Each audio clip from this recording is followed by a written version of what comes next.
Good morning, everybody, and welcome to a Victorious Live Outreach Teaching Ministries Sunday, August I don't know what today is, but welcome to online Sunday school lessons for the Unchurched, Nonchurched, Church Hurt, and Pew Packer. I'm your host, Lori Simpson Ortega, and as always, we want to say thank you for allowing us to broadcast through your or just your devices, your technology devices. I want to start by quickly saying I was on the laptop, but apparently the laptop did not want to work for Jesus today. So it went belly up. It didn't go belly up. It just didn't want to do what I wanted it to do, and then the filtration system. So that is why I am 4 minutes late. Alrighty. Well, I don't have any new announcements for today. We're going to go ahead and get into this week's lesson. This week's lesson number 37, it is entitled The Process of Building, and it is coming from Matthew chapter 7, verses 24 through 27, and I put in the focus that there is a difference between planning and vision, and you would read the description because now that I'm on my cell phone, it's not popping up. So, but I want to focus on that as we're dissecting verses 24 through 27. I want to dissect that, because there is a difference between, vision and planning. Okay, I think I said vision but there is a difference. One requires vision, and then the other requires discipline. I do know I put that in there.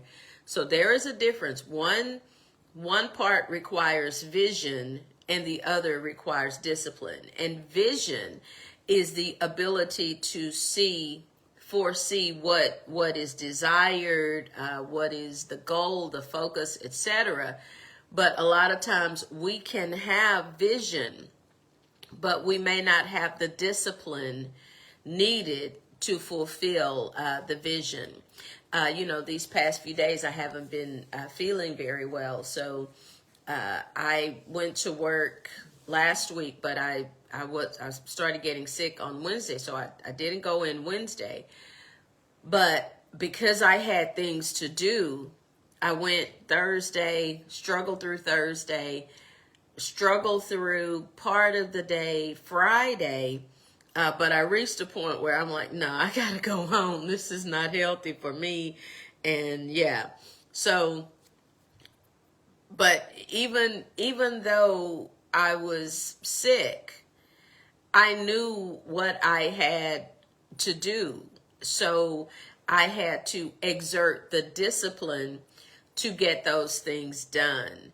And that's really what I want us to focus on. Now, that may have been like a horrible example, but that's what, I forgot to put my do not disturb on so it doesn't, that may be a horrible example, but I think it's important to lay that foundation. One requires vision. It requires you to have the ability to foresee a desired goal, what the intention is. You have to have vision. So when we're talking about this lesson or discussing these verses, that's what I want you to think about for yourself. Like, do I have a vision for my life? Not a plan. Do I have a vision for my life? Because sometimes people become so content with, I know God has a plan for my life. Okay, well, if you can't see it, if you don't have the vision to see and recognize the plan. Good morning, Marcus. It's been a minute. If you don't have the ability to see the vision, then you're not going to fulfill the plan. That's why the writer said, I forget what book, he said, write the vision, make it plain. Okay, he didn't say write the plan. He said write the vision, because the vision should always lead to the end result. And sometimes people become so focused on the plan that they don't exert the discipline needed to fulfill the plan because they don't have any vision. So we're going to talk about the process of building today, and I hope that through this lesson, I think that's Ruth. Good morning, Ruth. I think through this lesson, I pray that I bring clarity, that I help you understand it to the best of my ability. All righty. Matthew chapter 7, verse 24. I read the KJV, so if you read a different translation, it may sound different. Therefore, whosoever heareth these sayings of mine and doeth them, I will liken him unto a wise man which built his house up on a rock. Okay. Even before we get out the gate, here's what I want to point out. First of all, Jesus not only knows what he's talking about spiritually, but he also knows what he's talking about naturally. Why? Because he was a carpenter. Okay? He was a carpenter by trade, by profession. That was his job. So he knew house construction. He knew the building trade. It's not like Jesus for this. And you're never going to read this in the scriptures where Jesus is teaching people on things that he doesn't know about. He wasn't teaching them about, the different mathematical theories and government. He wasn't teaching that. He met them where they were. But I think the first process that we need to understand, if we are to be builders, if we are to live the best life that we can through Christ, then we have to understand that although we are not carpenters by trade, we are builders. Our goal is to build our life in Christ so that he can live through us. So there are some things. The first thing that we have to do, we have to be able to recognize where we are. Where are we in life? Are we teachable? Are we instructable, if that's a word? Are we do we listen? Have we fallen victim to we have to know everything? We have to know all of the answers. We have to know. Is that really who we have become? Because society will try to place you in that box where they hype you up by saying, oh, you're so smart, you're so amazing, you're so wonderful, you know so many things. Okay, based on what? Your knowledge? Based on what?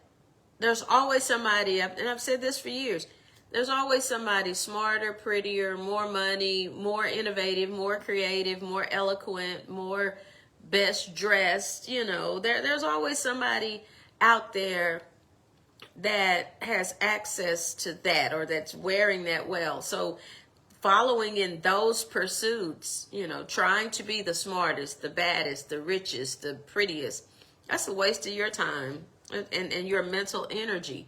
So the first thing we have to understand, not only did Jesus meet them where they were, he operated within his own little realm or his little circle of one. So he was very confident in who he was. So before we can start building, we have to ask God to help us to be comfortable in our own skins. We have to ask God to help us to not feel intimidated when we go around a certain group of people.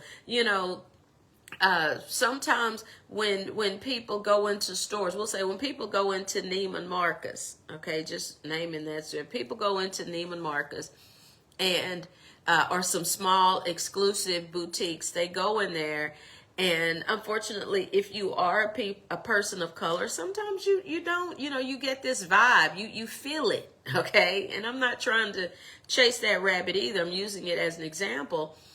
But I think when we go into places like Neiman Marcus and the salespeople act like they don't want to wait on you, regardless of the color of your skin, you've got to remind yourself, number one, don't be intimidated, because you're on this side of the counter. You are the customer. If you could not afford to be in there, you would not be in there. So that slow drip of intimidation that the salespeople may be trying to give you, they're on that side. If you don't spend money, they won't be on that side. Do you see what I'm saying? So sometimes when we go into, people go into different stores, different businesses, they feel intimidation. And they feel intimidation because they have been fed the false reality that is an expensive store. And again, it may be expensive, but the false reality is that the people that are working there are on a higher socioeconomic level than you are. And that's not always true. Some of those people you earn more money than they do. You're earning more money, but because they have been taught to make it feel exclusive. And what's happening now, because people are purchasing items online, they don't have to go to a local retailer. They don't have to go to a small mom and pop store. They can go online and get a lot of these things. So you have to be comfortable in your own skin. You've got to be comfortable with yourself. You should not be easily intimidated. You should, and I've seen this in women. You go somewhere and maybe, if you're like me, you've gained weight, unbothered. You go places and you see all these younger women and their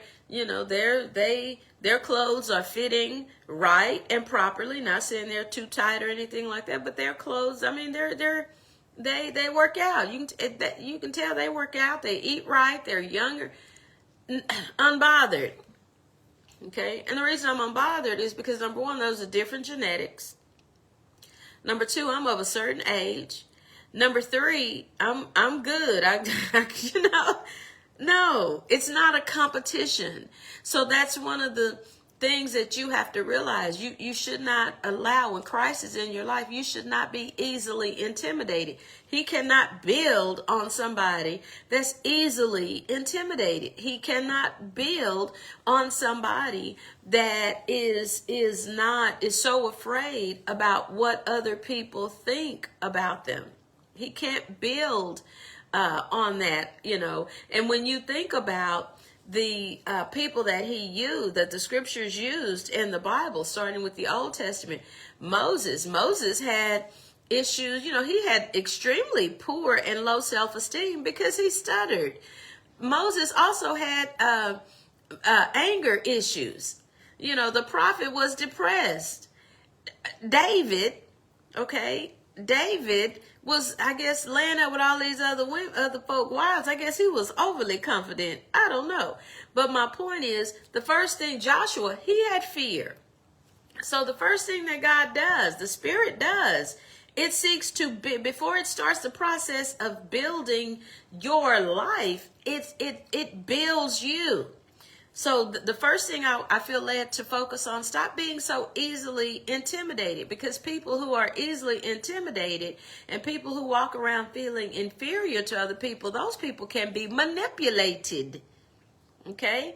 They can be easily manipulated. So what? I have friends and I know people way smarter than me. And you know what? I don't sit up there and try to go toe to toe with them academically, because unbothered. If they're smarter, and when people say, oh yeah, that person is smart, So he says, whoever hears the sayings. Notice what he said. What he says, whoever hears these sayings and do them, then I will liken him unto a wise man. So Jesus is saying, Whoever, first of all, listens to what he is saying, to what he is presenting, and do them. Meaning, when you hear them, number one, you can't do them unless there's an element of instruction in them. Okay? So the first thing, you've got to be willing to hear, and then you got to be willing to follow. Didn't we just finish this? This same lesson or this same concept of, lesson 34 through 36 about hearing, listening, and following, because sometimes you can hear, but you're not listening. So we know that you're listening based on the fulfillment and the completion of the instructions that produces the finished product. So he's saying, not only do you need to hear, but you also need to be open to hearing, to listen, not just listening, but hearing and listening, and then listening and hearing with the intentions of following the instructions. And that's critical. And it's critical because a person, in order for you to know how to build, you've got to know how to read and listen to and follow the instructions. I don't know how to build a tangible house. I don't know how to do that. But you know what? Someday I would love to live in a barn dominium. So you know what I've done? I bought a book on how to build a barn dominium. Okay. Now, here's what I find interesting about that book, and have read it. Here's what I find interesting about that. Because barn dominiums are now popular, the book gives you a lot of instructions in the form of things to not only the concept of how to build it, but a lot of the pitfalls that people undergo in the process of building it, because they think, oh, this is an alternative way to build. And just because it's an alternative way to build, if you have not researched and studied, it could end up costing you the same or greater than a brick and mortar.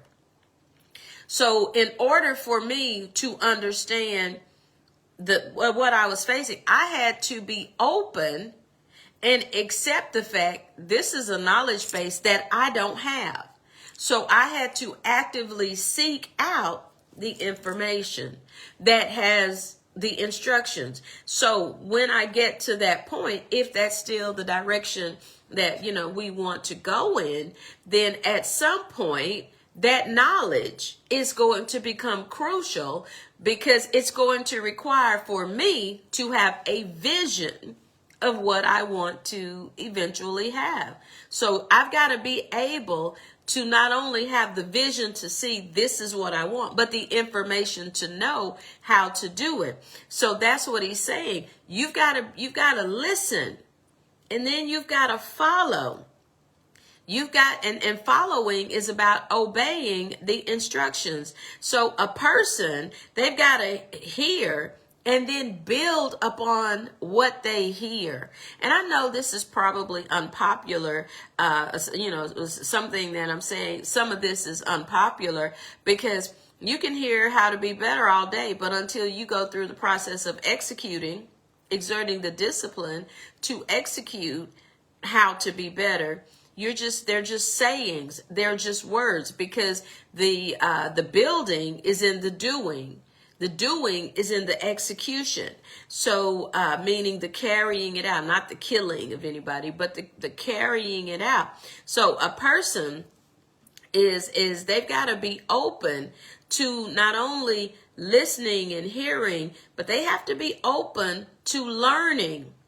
That loops back to what I'm saying about being comfortable within yourself. I think we live in a society where things we don't know, we need to stop pretending and care less about what people think about us, because people are going to judge you anyway. So if you don't know it, don't waste people's time. Just say, no, I don't understand that. I haven't a clue what you're talking about. And then when you need clarity, ask or seek clarity. Don't just sit up here and just be, yeah, I know, and then you leave and without a good understanding, because you know what's going to happen.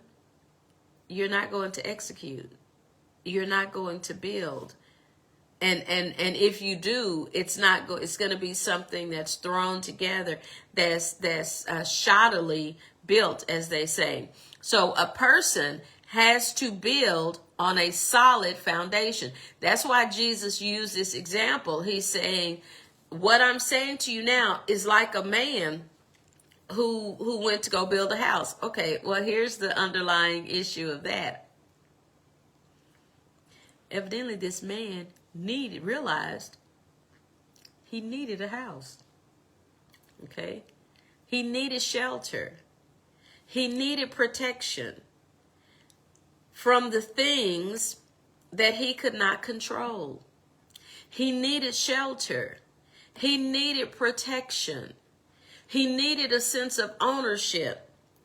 And I think that's something that we sometimes overlook, that in the building of our lives and trying to walk in the plan and see the vision and all those things, we don't realize the importance, the necessity of building.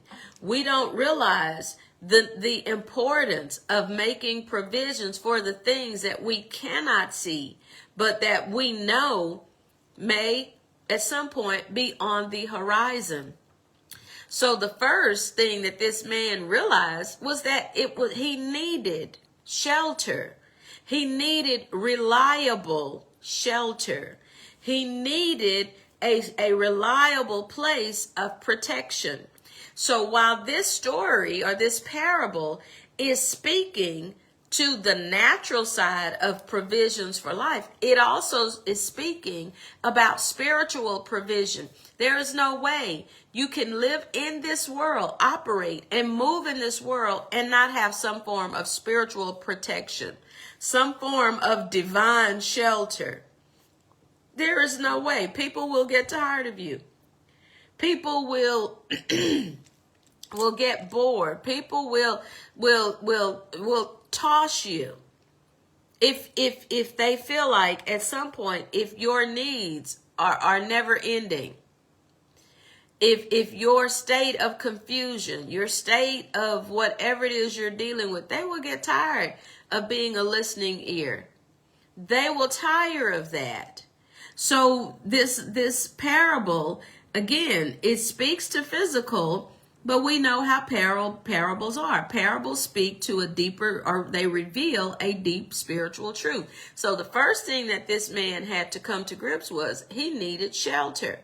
So because he needed shelter, because he identified a void, because he identified an area, then he took the initiative to fill that void, to fill the need, to fill the need, meet the need. So he built a house. And look at what Jesus said.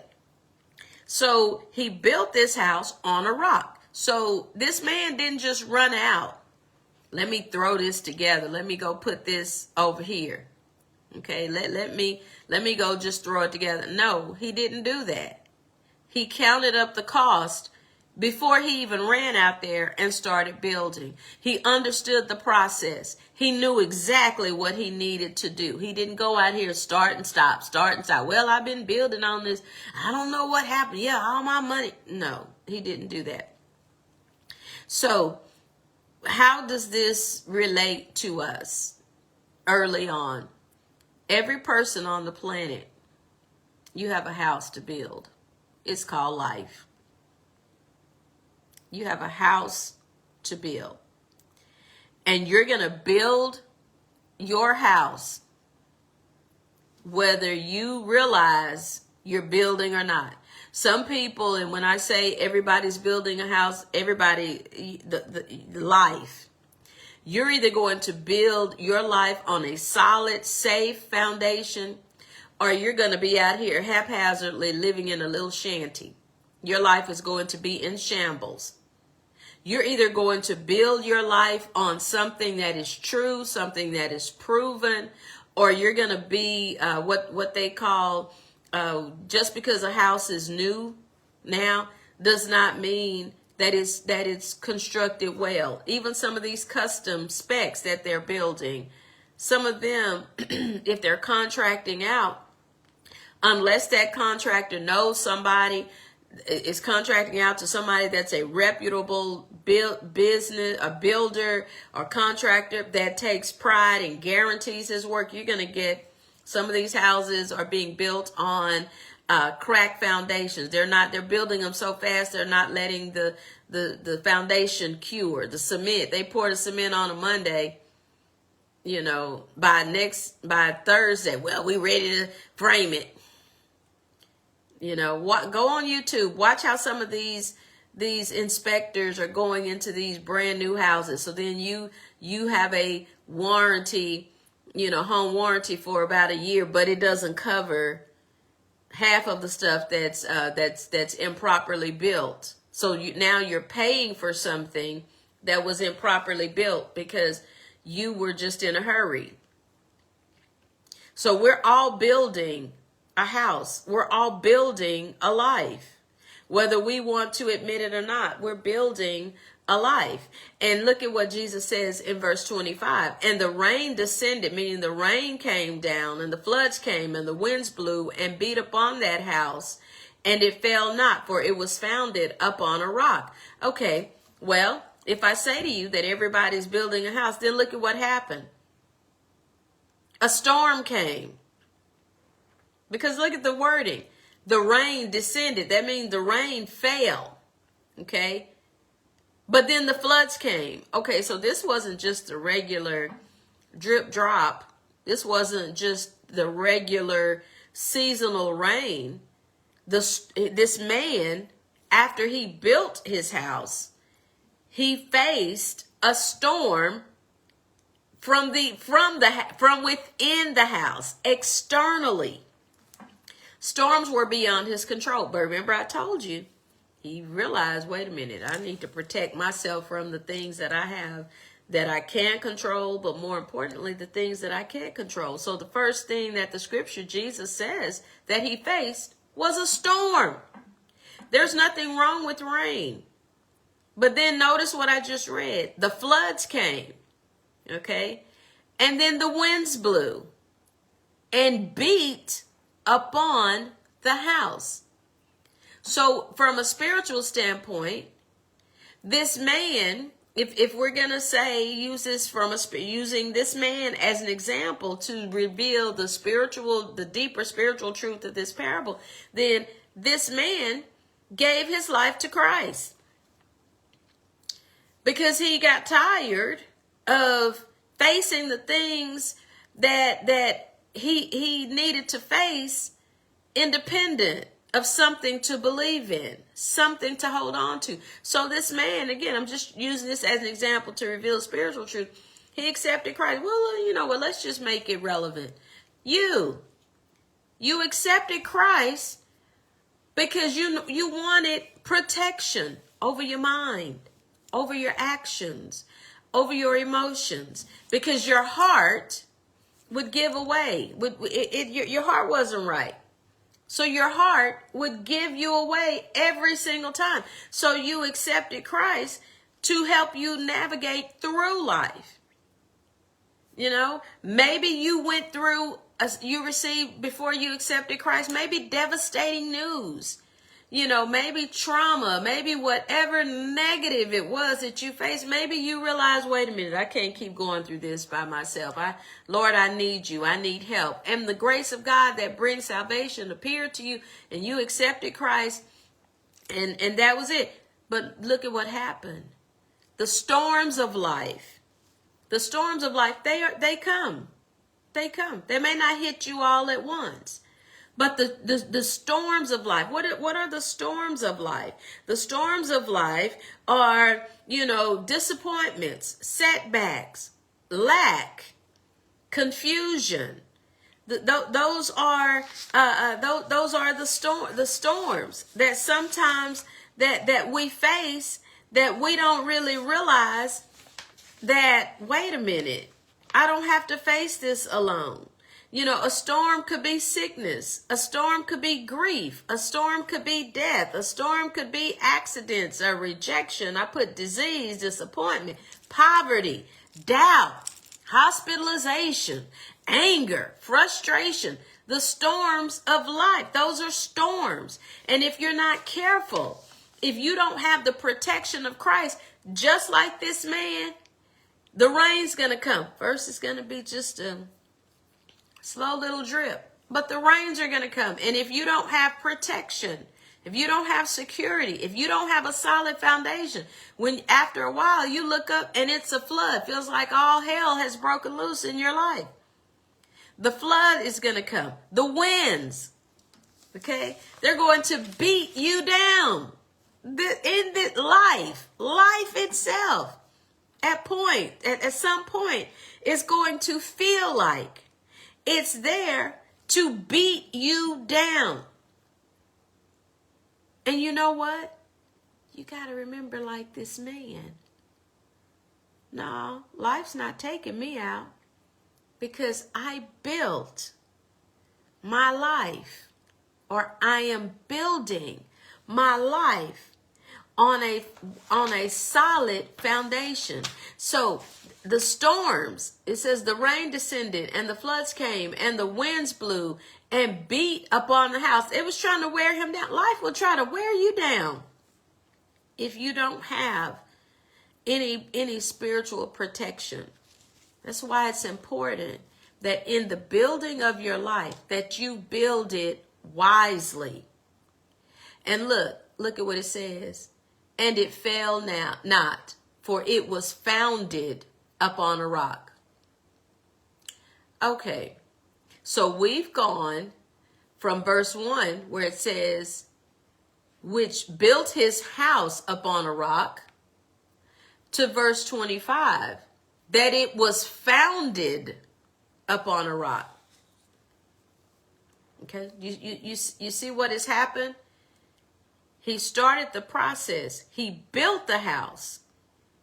But by the time the storms came, that house was really already established to outlast the storms. Send me a thumbs up if I'm making sense, if you're understanding what I'm saying. He built it in verse 24. He built it. But he built it with the intentions of it lasting. This man evidently knew that storms were coming. Because remember what I said.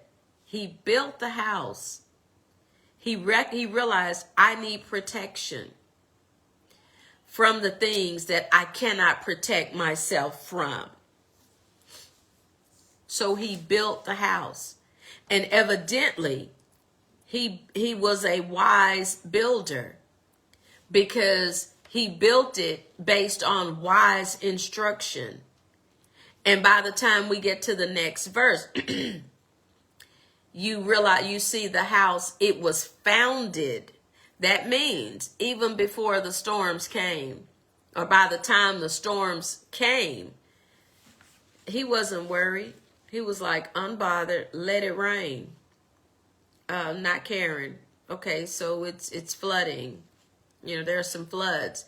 Unbothered. So you realize that this man was strategic in how he built. Are you strategic in how you are building your life? Are you strategic in your thinking as you are building? Are you or are you out here? I just live. I just wake up. That song, I just live day to day. Is that how you? That's how you functioning in this world? You just wake up. Oh, whatever happens, happens. Okay. Well, you know what? Keep waking up that way. When you wake up that way, that means you have no vision, and you're going to feed into and lead and live, successfully live an unfulfilled life. So the first points that I want to make, number one, is, are you instructable? Are you teachable? Are you teachable? Are you Do you are you aware of what's taking place around you? Do you see, are you involved in struggle, but because you've become so comfortable on the struggle bus, you just you're building a life around struggle because that's all you know. You're building a life around anger. Disappointment is your norm because you don't put I don't let myself get that excited about anything. Why not? Because if this is going so good, I don't want to jinx it. I don't want to mess it up. Really? But you live for Christ. And he said, the scripture says, he'll withhold no good thing from you. But you're worried because things are going too good. Where did that come from? Aren't we always to seek out the good? Aren't we, every day we wake up, shouldn't we expect to live a fulfilled life? Shouldn't we expect joy, peace, love, happiness? Shouldn't we expect those things to come in this life? Shouldn't we expect understanding and wisdom and knowledge? Shouldn't we expect those things? How are you building your life? Have you become so comfortable with, I went to work today, let me get out here because I don't know what's going to take place on this job. Okay, irrelevant. You should be unbothered. You are building. You're building a life in Christ.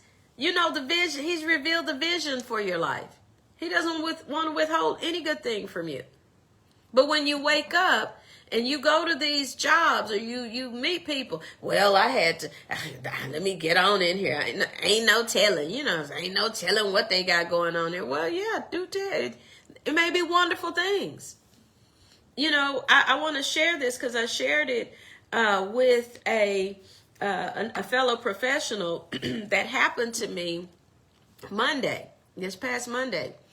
I think I started getting sick, but when I usually get to work. I'm one of the first or second people to get to work. So sometimes I get there like 6:15. I'm either there at 6:15, pulling into the parking lot, getting out of the car at 6:30, and when I get in, I start working. I don't really wait, even though that's my time, or I make a video. So as I'm pulling onto the parking lot, I'm sitting in the car and I just start my prayer. Lord, thank you for my job. Help me be the best I can be. I'm just praying to do what I always do. So I get out of the car, and as I'm getting out of the car, I don't feel fear at all. I don't feel fear. I'm walking up to the door. And as I'm walking, I'm praying, Lord, I thank you for keeping your arms of protection around campus. Thank you for protecting the children. So I'm praying for, just the school. I kid you not. When I walked through the first glass door, because, it's secure. It's very secure. Schools are secure now.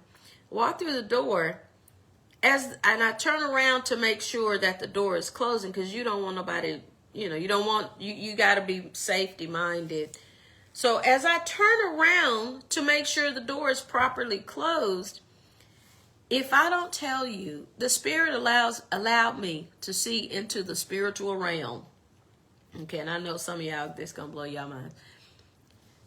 I kid you not. When I turned around, there were so many demonic demons. It's like their faces. Like the zombies, like when zombies try to get into a building, there were so many demonic faces there were some, they were pushed up against the glass. Their cheeks were against the glass. And I turned around and I was like, my God. And I stood there. I mean, you could not even see the parking lot. There were so many, and you could tell that they were pushing and pushing and pushing. And I turned around because I was shocked at what I was actually seeing. So I turned back around, still wasn't afraid. And I went through the second glass door. And when I turned around again, I didn't see them. As I'm walking down the hall, you know what the Spirit said to me? He said, that's what's floating out here in the world, in the atmosphere.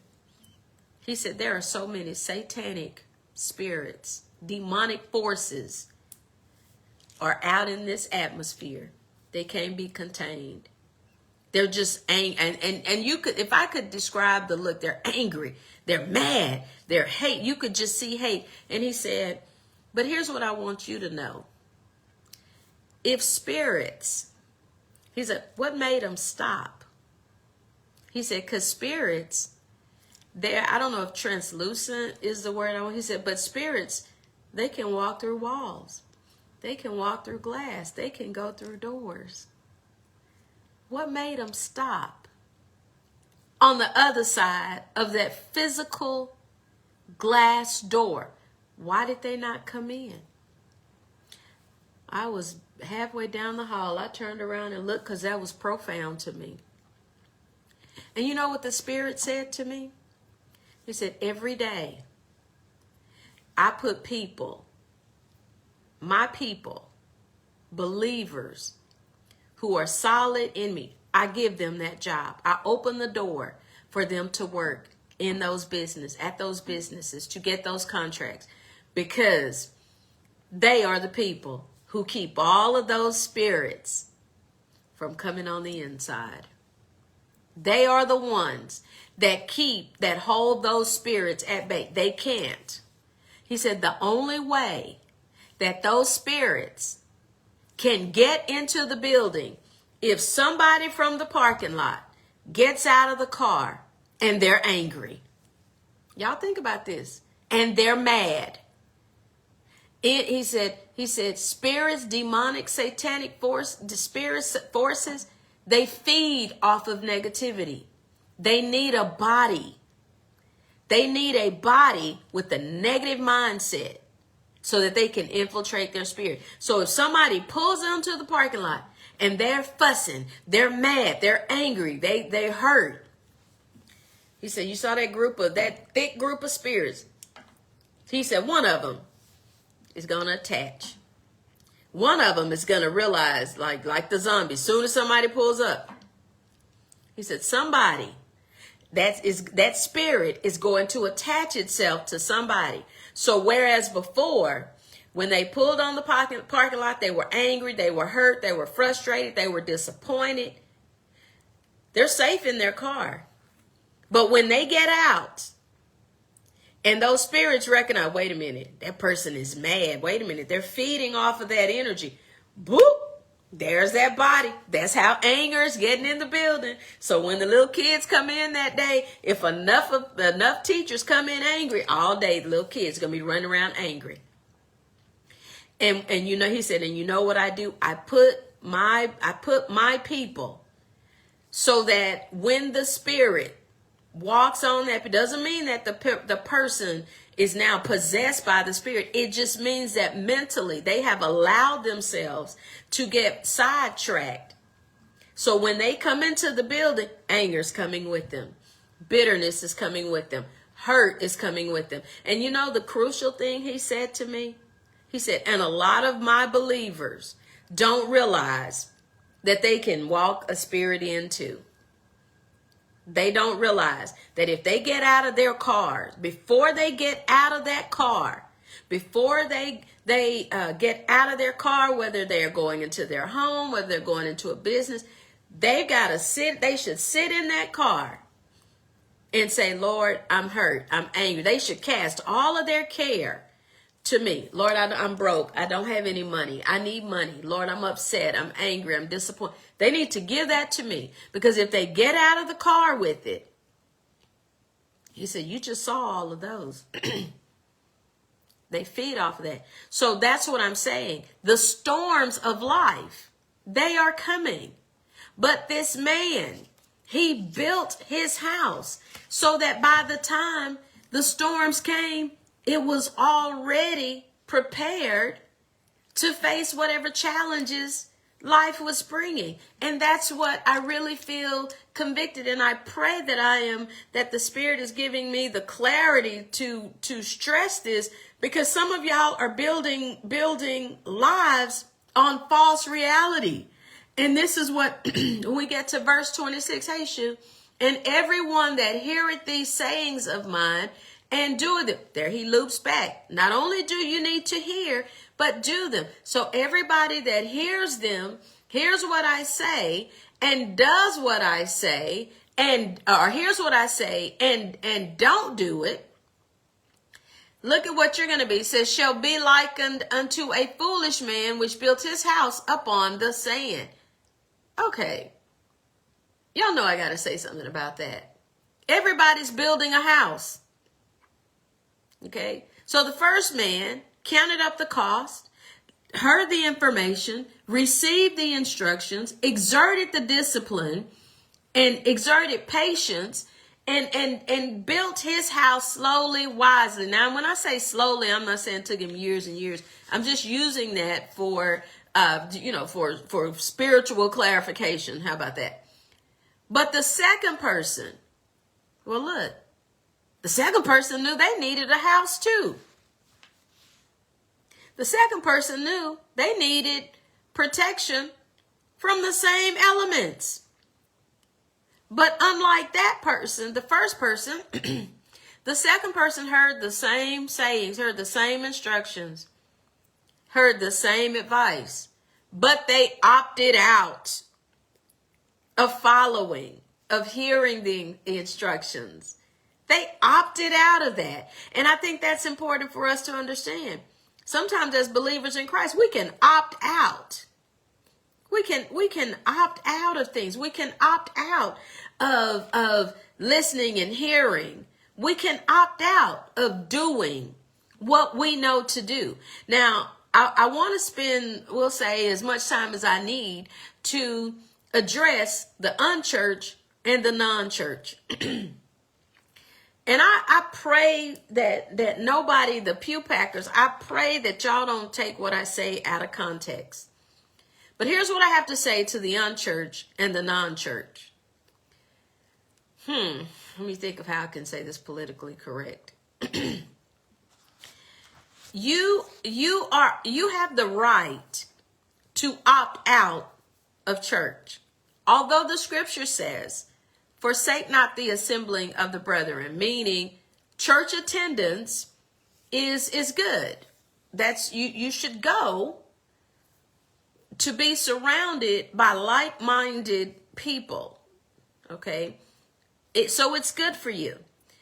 But you're opting out. You've chosen unchurched and non-church for reasons unknown. You're opting out.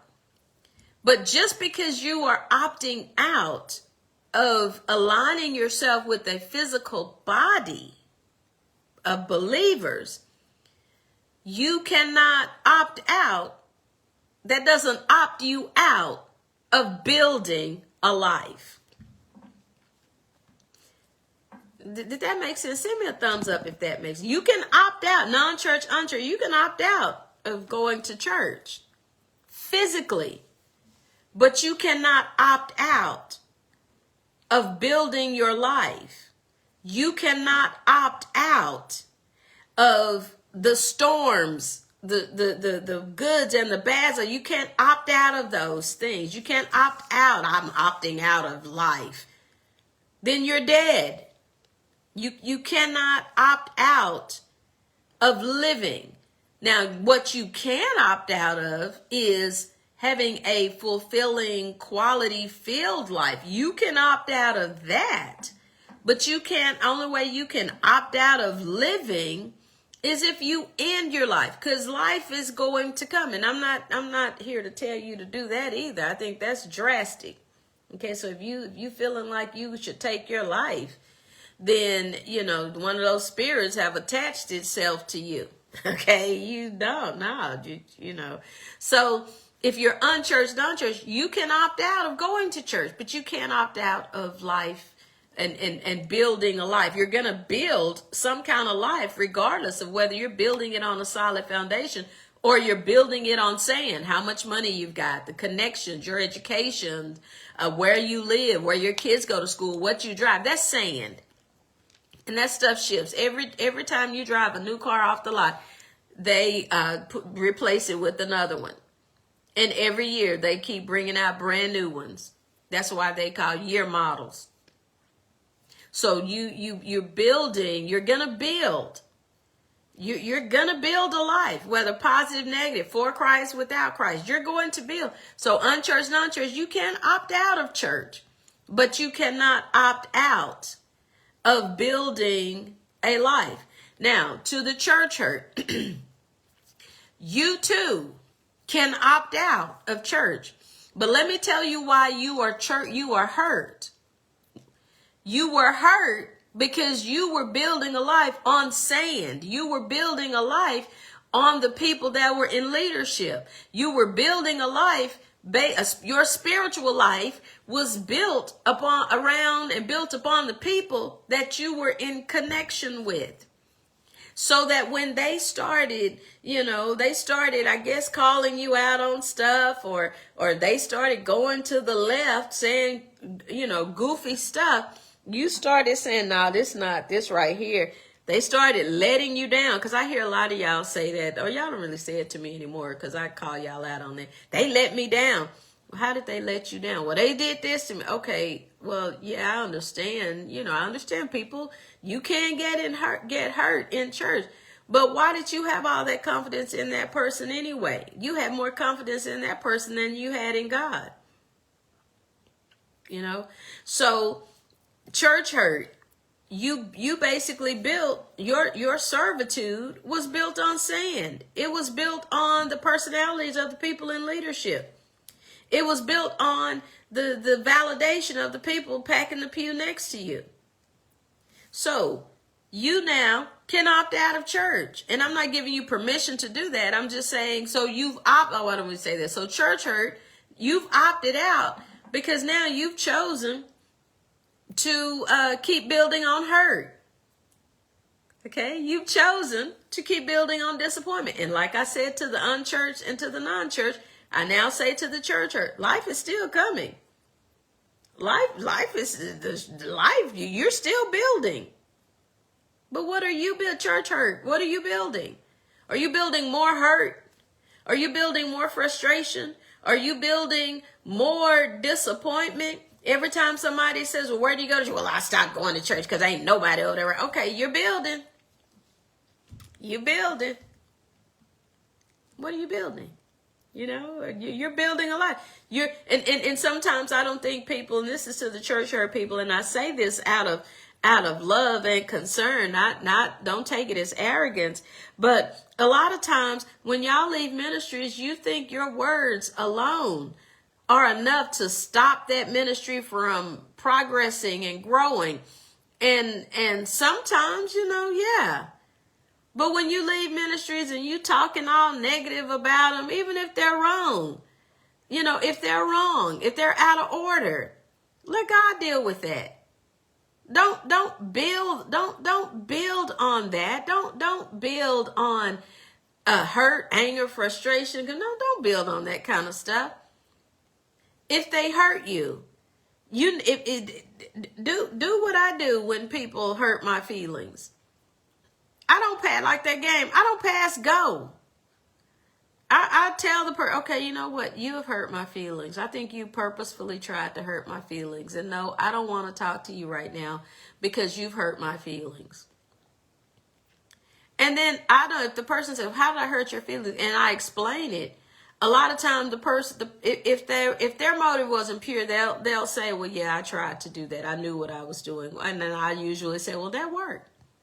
That hurt my feelings. So here's what you need to know. I'm just saying what I say. You will not have to, I will not bother you anymore about that. If that bothers you, I didn't know it. But now that you've made me aware, because I don't like this feeling that comes with my feelings being hurt because of something I didn't know, you don't have to worry about me going down that chasing that rabbit anymore. You don't have to worry about me. You see what I'm saying? Because I'm not going to walk away and just constantly, every time I see you, I know you're trying to hurt me. And I'm not doing that. Unbothered. I'm not building on that. I'm going to pray for you. But I'm going to pray for me first. Do you understand what I'm saying? So when we're building a life. So you're building whether you realize it or not. And what kind of life are you building? You building a life on anger. You building a life on disappointment. You building a life on gossip. You're building a life on bad understandings. You're building a life on arrogance. And this is just, again, church hurt people. Is that what you're building on? Nobody's right. Okay, you went to one church. You were a member of that church. And I'm not making apologies for them. I'm not saying anybody, I don't know the dynamics of it, but I'm saying if you figured out they were taking your money, okay, when you figured that out, did you go confront them and say, hey, I think y'all got this building fund going on and ain't nothing being built. And I've been here 40 years and ain't nothing being built, ain't nothing being repaired. So I don't think I'm going to be giving a whole lot of money to the building fund. Now, I'll give to the general fund, but can I have an itemized line item sheet? Can y'all present the congregation with transaction paper so we'll know where this money's going? If that's what you need. But if they say, well, we ain't got to share all that. Well, you can come to, you're not the business meet. Okay, if they get arrogant like that, that means they got something to hide. And instead of you sitting up there, it was just you leave. I had to leave them. They was taking my money. Okay, some people they can't just leave and say, well, it was time for me to go. But if you leave a ministry because it was not fiscally responsible, just say, well, hey, you know what? They just weren't fiscally responsible. That means that financially, that when you use language and verbiage like that, solid people understand they weren't doing what they needed to do. They were not fiscally responsible, They were not financially transparent. If that's what you got to say, then you say that, or just say they weren't as fiscally responsible as I've become accustomed to. They were not financially transparent as I thought a ministry should be. That's it. Girl, they was taking the money. I'm not here to discuss that. I'm just saying you ask why I left. And that's why. Don't build on that sand. Don't build on the sand. Because I'm here to say enough people, when enough people start leaving, and you start hearing financially, fiscally not responsible and all those things, people are gonna figure that out. But don't you be the one building your life on that kind of sand. To church hurt people. If you left, just leave. If you didn't like the personalities, just say, well, it was time for me to go. Well, sister, whoever over there, they're running that church. Okay, you're building. You're building. Don't build on sand. Because ministries are not going to close just based on your word alone, unless you are subpoenaed to court and you have broken the law. That'll close them. But don't stop building your life, church hurt people, on hurt. So non-church, unchurched, you can opt out of going to church. That's your right. But you can't opt out of building. Church hurt. You too can opt out of going to church, but you can't opt out of building your life. Now I got to talk to the pew packers. What kind of, you too, because everybody's building a house. Everybody's building a life. That house represents life. Everybody's building a house. Everybody's building a life. What kind of life are you building while you're packing a pew? Are you building a life of frustration or from the pew? Are you building a life of false reality where you just sitting there, you're not getting anything from the ministry anymore? You just going because it's a habit. You're going because it's normal. You show up on Sunday. You have no intentions of applying whatever you've heard to your life, but you're going out of habit and ritual. You're building. So if you are a pew packer, and you're populating that pew every Sunday, every Wednesday, every time the church travels, you travel. If the pastor preaching there, you're going. I mean, you're very active. You miming, you dancing, you shimmying, shaking, you doing all whatever it is. And you cooking, you greeting. I'm not here to say any of those things are wrong. But if you are a pew packer, okay, At some point, you have to ask yourself, am I doing this wholeheartedly as unto the Lord, or am I doing it because it's expected of me? Am I doing it because I like the validation for people to say, oh, if anybody's going to be there, it's going to be them. Oh, they just love the Lord. They just love the Lord. They just so faithful to this church. Well, I got to go because I don't want anybody to say, what? Okay. So let me get this straight. So you're going. You're faithful because other people. I've said to people have said to me, I'm so tired. I'm like, well, why are you going? Well, if I don't go, nobody else is going to be there to do it. Okay, so I've heard you say nothing about, well, I feel like the Lord has called me to this. And I don't want to let the Lord down. I want to do all that I can while I can. I never hear some of y'all say that they go to church. It's always what you don't want to hear from other people. Us the pew packers. You're building too. We are all building a life. And you know what ends up happening? When we cease from building and doing things, let me preface it. Let me rework that. When we stop building and are doing based on doing it as unto and for the Lord, as pew packers, we run the risk of still living unfulfilled lives. When we are doing things haphazardly from the pew, our lives will be lived haphazardly. Why? Because that's what we're building. That's what we're building. So for all of everybody, unchurched, non-church, church, and the pew packers, everybody, I'm hitting everybody today with these Sunday school lessons. When you do that, you are building the kind of natural life that you want. And sometimes we don't always hear preachers tell us that. If you're angry, you're bitter, you're frustrated, you're upset, you're angry, all those things, that's what you're building. That's the foundation. That's sand. If you're depressed, if you're hurt, if you're constantly depressed, you're constantly hurt, you're constantly feel like you're disappointed, you're building on sand and you keep feeding into that. That's what you're building on. So why do you expect your life to be any different, even though you know Christ? Because you don't turn to him. You turn and you build on the frustration. You build on the hurt. You build on the disappointment. So that's what he's saying. It's the unwise man. He heard the same instructions. He too faced a storm. But because he had built his house on sand, on something that wasn't solid, on something that wasn't true. Look at what verse 27 said.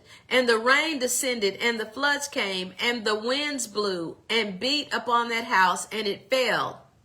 And great was the fall of it. So do you remember verse 25? The first man built on a solid foundation. Rain came, floods came, winds came. It fell. It stood.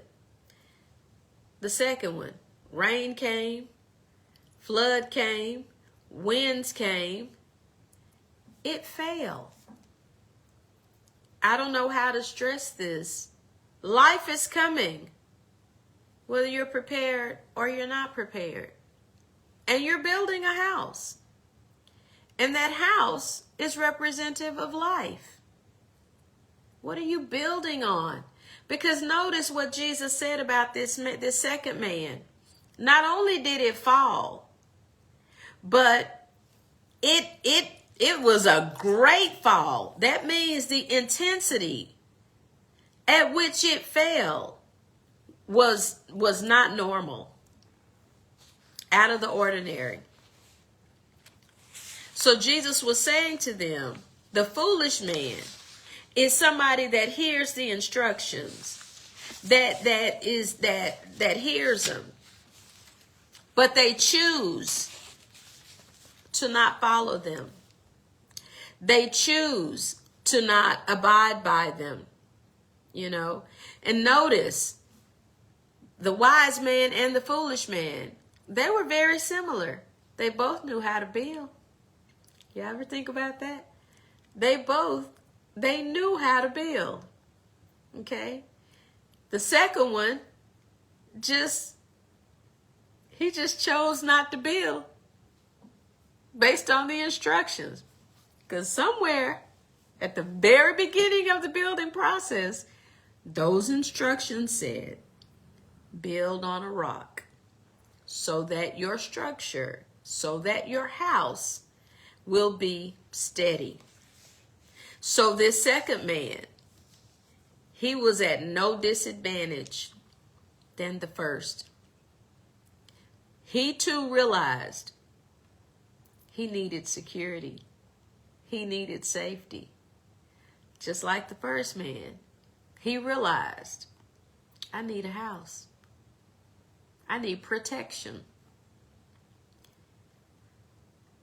But unlike the first man, this man had no vision. He just had the skills. He just had the materials. He didn't have the vision. He didn't have the foresight to say, wait a minute. To see, okay, what am I going to do when the rains come? What if it floods? What if it rains really hard? What if the wind, which is a subtle indication. Now, the Bible, it does not give you this intelligence, what I'm about to say, but the Spirit will reveal it to you. Evidently, they were in an area where they were susceptible to floods. They were susceptible to high winds. There's nothing wrong with rain. Everywhere around the planet it rains.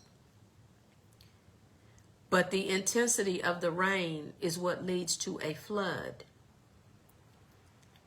So both men, they were familiar. They knew that they had to have known that terrain. They had to have known the area. So one had vision, one had foresight, the other did not. But they both had access to the same tools, the same set of instructions, the same building material. It was just one little difference. One built on a rock and one built on the sand. I think that's powerful because it speaks to that foolish builder. He had everything he needed to be successful, but he opted out of being successful. He chose not to build something that was lasting. So he built foolishly. He had the information. He had access to the knowledge. He had access to the materials, but he built foolishly. He chose again to opt out. And not only in his opting out did he opt out of a solid, building a solid foundation, but he opted out of safety. He opted out of security. He opted out of all of the things that he needed to opt out of. He opted out of it. Okay? Because when the storms, put in my notes, when the storm begins, it's too late to build the house. When that storm started, it was too late for him to go back. Well, let's go in here and get all this dirt. Let me add some more dirt. No, the storm is coming. That's why I said he lacked vision. He lacked foresight. And think about that. How tragic is that? You build and then you experience the collapsing of what you built when the storms came. But you built with the intentions of making yourself safe from the storm. See, that's not even fool's logic. Okay? That's not even fool's logic. So that's something that I think you should think about, because we're all building. All right. And finally, verse 28 and 29 says, this is the end of chapter 7. And it came to pass, when Jesus had ended these sayings, the people were astonished at his doctrine. That means the people were amazed at what he was saying. Remember, he had used just a simple example, but in that simple everyday example, it revealed a profound spiritual truth. For he taught them as one having authority and not as the scribes. What that meant was Jesus, he taught, what they were really feeling was the anointing. That's what they were feeling. So as he was talking to them, they called it authority, but they were feeling the anointing power of his word. They were feeling the convicting power of his word. So we want to leave you with that question today. How are you building? What are you building? And what are you building on? Are you building on a solid foundation, or are you building on sand? Think about that this week. When you get angry, when you get mad, when you get disappointed, what are you building? Are you building on that? Are you making your decisions based on your emotions? Okay. What are you building? How are you building? Are you taking the time to say, okay, let me sit down, let me write the vision, make it plain. Let me approach every decision that I make. Let me have foresight. Lord, provide me with the spiritual insight so that when I see it, I won't just run out here and start building on sand.